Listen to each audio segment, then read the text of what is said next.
Allez, on va faire sur un petit coup de Mosinor. 2015. Deux affaires judiciaires qui sont réglées au printemps, enfin en février-mars 2015, concernant le Méliès. D'abord, il y a la plainte qui avait été déposée au titre de l'article 40 par la municipalité Voinay au sujet de la caisse noire du Méliès.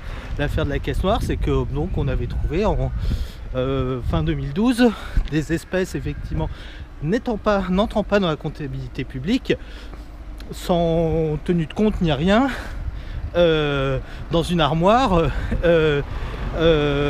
au cinéma Méliès.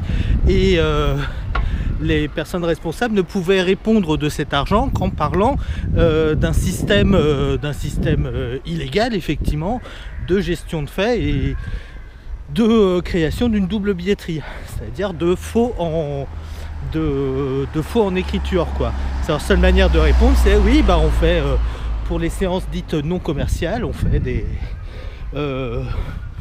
des faux billets de cinéma et les recettes qu'on a pris là-dessus, on les reverse après dans la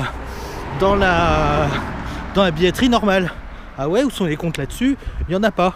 Bon, et voilà, j'ai gestion de fait là-dessus, donc c'est évident que ce qu'il faut faire, c'est suspendre les comptables les régisseurs qui font des trucs comme ça, quoi, parce que c'est du n'importe quoi, ni fait ni à faire. Et voilà, quoi. Bon, le temps de la justice étant ce qu'il est, l'affaire elle est présentée à la justice au courant 2014.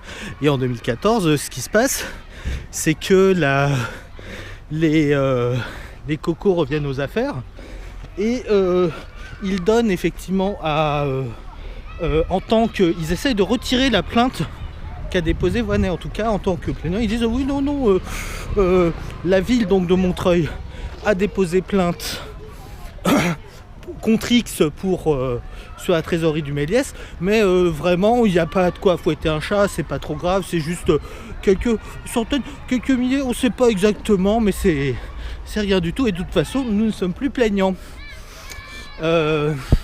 Imaginez dans un autre contexte, un peu dans un autre type d'affaire, quelqu'un qui porte plainte chez n'importe quoi pour vol, et puis qui finalement au bout d'un moment dit oh oui, mais je suis pas sûr qu'on m'ait vraiment volé, et puis c'est pas grave ce qu'on m'a volé, ça, moi j'avais dit que ça valait que ça avait une forte valeur sentimentale, en fait pas du tout, et puis je me demande si je l'avais pas déjà donné au voleur, etc., quoi. Donc que fait le juge dans ce cas-là, quoi, face à un plaideur qui change complètement de position? Il fait un peu la part des choses. Effectivement, le dossier à la base, il n'était pas ficelé carré de toute façon, et voilà, il prononce effectivement un non-lieu, quoi, parce que voilà, il n'y a plus le plaignant réclame plus la même chose, réclame effectivement, devient défenseur. L'avocat du plaignant devient défenseur de l'accusé, quoi. En fait, c'est ce qui se passe dans l'affaire Méliès avec ce changement de municipalité. Et donc, non-lieu, c'est très différent d'un acquittement. Là, ça ne veut pas dire que les faits n'ont pas eu lieu, c'est-à-dire qu'il n'y a plus lieu de poursuivre, vu que la position du plaignant a complètement changé, notamment que effectivement l'importance du délit, de toute façon, il est impossible de la faire. Les évaluations qu'avait faites la mairie de Voinay chiffraient à plusieurs milliers, voire plusieurs dizaines de milliers d'euros le préjudice dans certains cas. Et là, effectivement, elles sont battues en brèche, elles sont minimisées, et quand on les reprend, les expertises suivantes, elles donnent oui, non, que dalle, l'expertise, c'est presque ils ont rendu service, quoi. Et voilà, il n'y a pas du tout, donc voilà, c'est sur le faux en écriture, il n'y a pas d'écriture, c'est le propre effectivement de la gestion de fait, c'est qu'il n'y a pas de trace, c'est un délit sur lequel il n'y a pas de trace, et sur lequel la victime, on peut dire le citoyen ou le contribuable montreuillois, un peu pour énerver tout le monde, ne se plaint plus, enfin les représentants de celui-ci ne se plaignent plus. Non-lieu.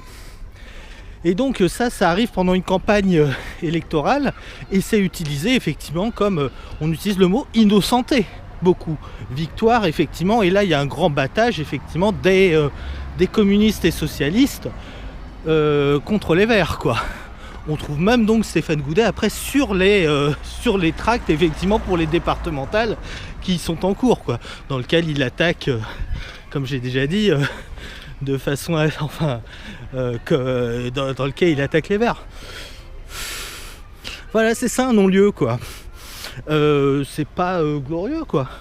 Je veux dire, voilà. Après bon, effectivement, ça permet au récit de encore mieux s'installer, d'encore mieux être cru quoi.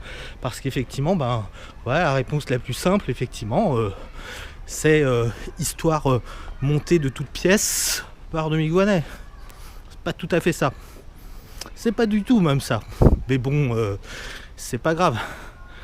L'essentiel effectivement c'est le récit qui s'inscrit, et en cela les journalistes effectivement auront bien aidé Goudet en fait sur cet épisode là comme sur tous les autres. Il y en a un autre qui est moins connu qui arrive après, c'est un jugement qui est fait sur une affaire où il est mention du harcèlement moral entre 2011 et 2012.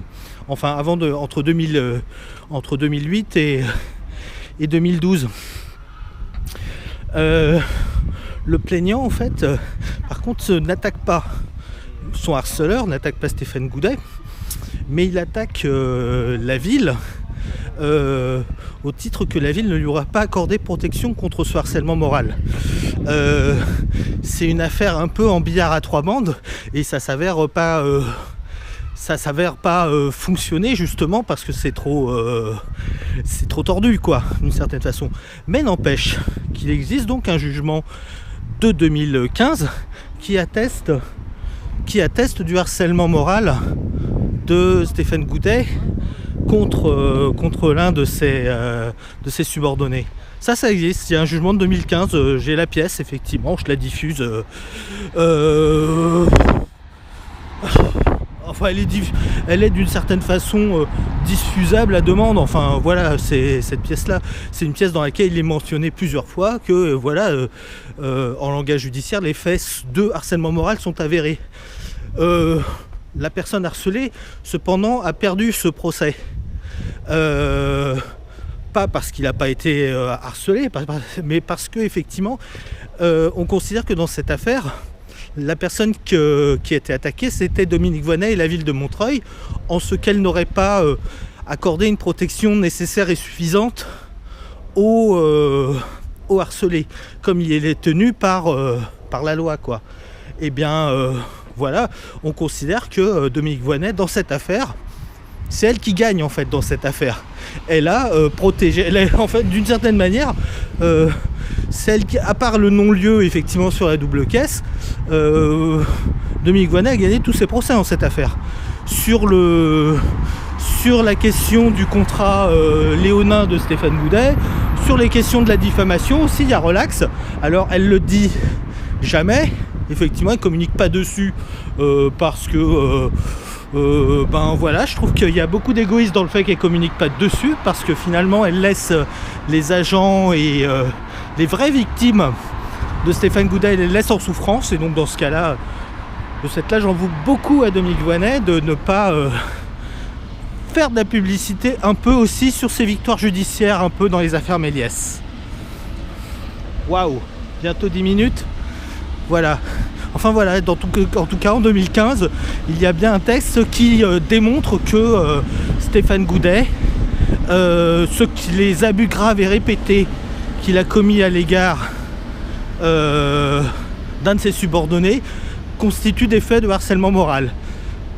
Que Dominique Voynet a fait, selon la justice, ce qu'il faut pour protéger cet employé, mais les faits sont donc avérés en justice. C'est velu, j'espère qu'un jour ou l'autre ce sera entendu. Et voilà, c'est tout pour aujourd'hui.